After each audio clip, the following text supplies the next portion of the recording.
ये हमारा सौभाग्य है या अटल जी की सोच।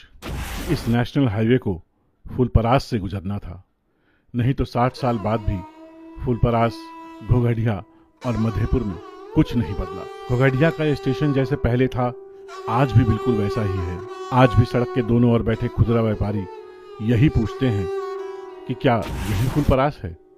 यहाँ कहाँ विकास है? जहाँ भी चले जाइए बिल्कुल गरीबी का मंजर है। न रहने को घर है, न पहनने को कपड़े, बेरोजगारी मुंह खोले खड़ी है। इस विधानसभा की लगभग आधी आबादी बेरोजगार है। बात पीने के पानी की हो या शौचालय की, सरकारी योजनाएं फाइल से निकलकर उन घरों तक नहीं पहुंच पाती।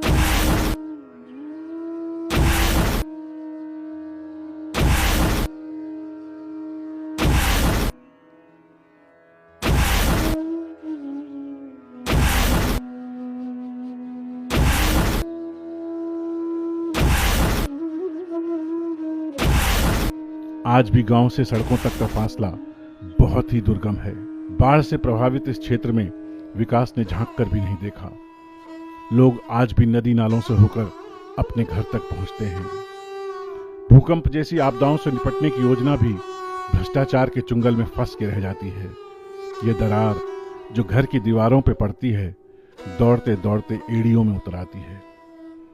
एक जमाने में मखाना उत्पादन को लेकर राजनीति तो खूब हुई, पर मखाना लगाने वालों का सवाल वही रहा कि क्या यही फुलपरास है? यहाँ कहाँ विकास है?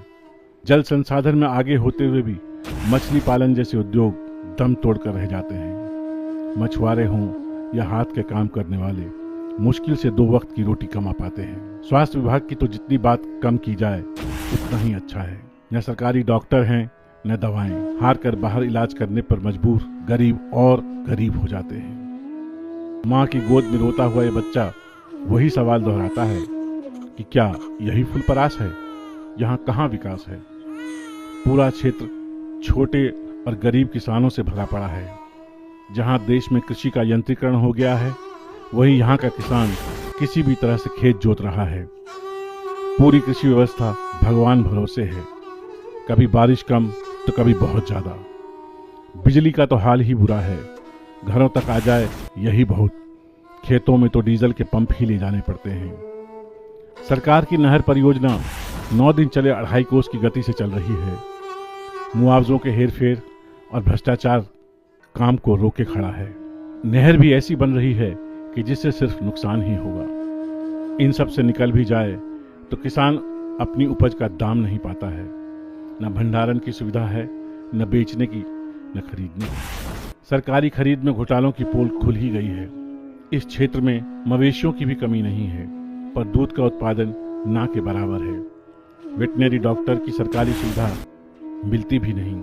प्राइवेट नीम हकीमों के हाथ ये बेचारे भी रहते हैं। चारा घोटालों का बोझ झेल चुके मवेशी आज भी टुकुर टुकुर ताक कर हमसे वही पूछते हैं कि क्या यही फुलपरास है?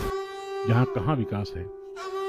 बेरोजगारी से परेशान होकर अगर अपना कुछ रोजगार खोल लेते हैं तो व्यवस्था और बिजली उन्हें बर्बाद कर देती है। आधुनिकीकरण के बाद भी सरकारी बैंकों से अपना पैसा निकलवाने में दम निकल जाता है। इनके एटीएम खाली ढंढनाते रहते हैं। हम फुलपरास की इस अगली पीढ़ी को क्या देकर जाएंगे? स्कूलों में आज भी मास्टर नहीं है। शिक्षा का स्तर गिरता जा रहा है। समय से ड्रेस और किताबें नहीं मिलती। घसियारे के बच्चे घसियारे ही रह जाते हैं। इनकी मासूम हंसी हमसे बार बार पूछती है कि क्या यही फुलपरास है? यहाँ कहाँ विकास है?